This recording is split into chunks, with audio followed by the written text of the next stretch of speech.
Good day mga kapaso. Dito tayo sa ating Townsend Pink na variety.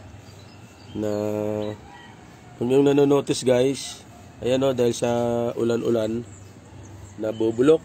Kaya para po ma-avoid natin na ma-damage itong ating prutas, ay dapat yan inaalis natin. Ganito lang pag-alis niyan guys. Ayan. Ayan. Nagbumulang kasi ito ng fungus eh. Ayan, no? Tingnan nyo. So ito pa.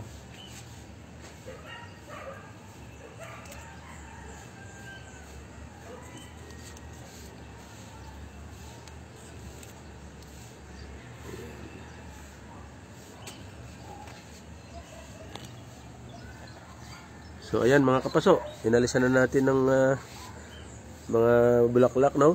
Para po ma-avoid natin ang pagkabulok. Ayan siya guys, oh. Ayan. So yun lang guys.